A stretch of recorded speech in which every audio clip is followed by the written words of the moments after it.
Olá, eu sou Paulo Clias e a gente segue hoje com mais uma coluna semanal de vídeo a respeito das questões da economia, né, no nosso país.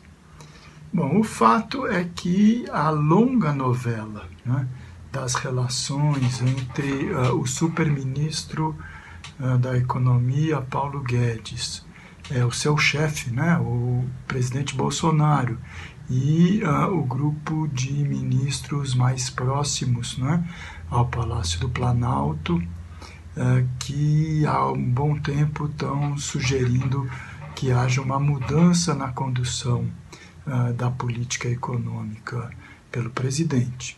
Isso por um lado. Por outro lado, as relações que são estabelecidas com o presidente da Câmara, Rodrigo Maia, e com o presidente Davi Alcolumbre, do Senado, que, vamos nos lembrar, eles são eleitos pelo DEM, né, um partido extremamente conservador do ponto de vista político, da economia, e que é, na verdade, a sobrevivência, né, quer dizer, o que sobreviveu do ponto de vista da sigla do antigo PFL, né, de triste memória, como todo mundo deve se lembrar. Mas, enfim, essa longa novela, ela é composta de capítulos de amor, de ódio, de declarações de amizade, de declarações de rompimento, de xingamentos, de agressões. E, na verdade, eu acho que a gente não deve ficar nutrindo muita ilusão, né, a respeito de um eventual desacordo mais significativo, né, entre a condução da política econômica e a sua receptividade, pelo menos no que se refere a essas duas lideranças do Legislativo. Vamos nos lembrar que, apesar de terem perdido as eleições em 2018, né, quer dizer, os partidos de direita tinham outros candidatos, mas quem venceu foi a extrema-direita, que se aglutinou em torno de Bolsonaro. Do ponto de vista da política econômica, não tem muita diferença entre eles, né? Quer dizer, a agenda do Paulo Guedes, que é a agenda da privatização, da liberalização, da eliminação dos direitos sociais previstos na Constituição, é exatamente a agenda de interesse desse partido, desses setores da direita mais tradicional, vamos dizer assim. Tanto que o Rodrigo Maia, a todo instante, não é, quer dizer, apoia as medidas que ele considera corretas de liberalização de Paulo Guedes, e de vez em quando ele dá um chilique, né, gritando contra a possibilidade da volta da CPMF, exigindo que o governo promova uma privatização mais completa, ou então clamando contra a redução do Estado na economia, dizendo que o governo está muito tímido na condução da reforma administrativa e por aí vai. O ponto maior, né, quer dizer, é que, do ponto de vista do programa de sobrevivência política do Bolsonaro e da conquista de um arco de alianças capaz de garantir a sua recondução ao Palácio do Planalto numa reeleição em 2022, não basta ele ter do seu lado de novo essas elites empresariais e do sistema financeiro, como ele conseguiu no segundo turno de 2018. Vamos lembrar bem que Paulo Guedes fez essa façanha, né? Quer dizer, cimentou a candidatura do chefe no interior do sistema financeiro. Mas 2022 não vai ser um passeio tampouco, não. Por quê? Porque o Bolsonaro precisa ganhar voto se ele pretende se reeleger.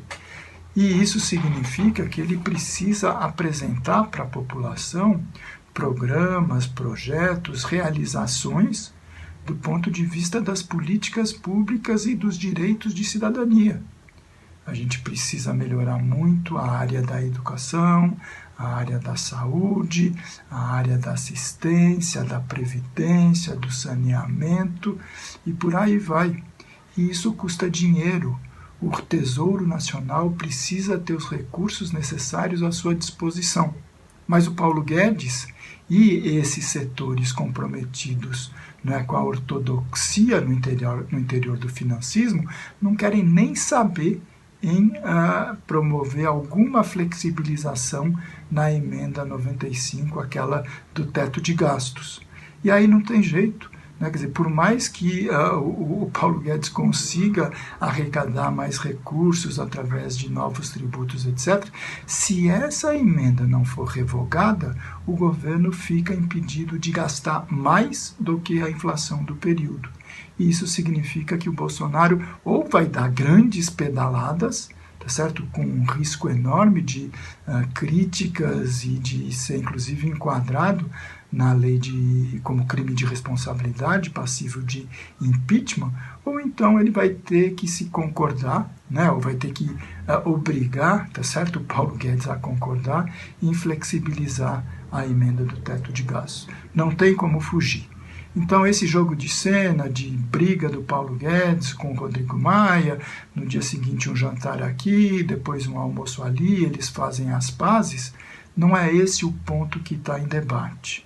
O ponto é o seguinte: a sobrevivência política do governo Bolsonaro, e ele sabe disso, e ele está sendo assessorado por gente muito próxima a ele, depende fundamentalmente da flexibilização, ou no limite da revogação da emenda do teto de gastos, a emenda constitucional 95. Inclusive para fazer esse programa do Renda Brasil, ou do Renda Cidadã, né, que ele quer fazer, mas principalmente para assegurar a continuidade do auxílio emergencial no ano que vem, porque a pandemia não acaba, e o retorno aos valores de R$600, como eram até o mês passado. Depois, Paulo Guedes não quis que esse valor voltasse a partir de setembro. Então, Rodrigo Maia sabe, a medida provisória número 1000, que trata exatamente disso, tem que entrar urgentemente na pauta, e aí vamos ver o que a maioria dos nossos parlamentares pensa a respeito do auxílio tão necessário à população mais carente nesses momentos tão difíceis da crise social e econômica provocada pela pandemia.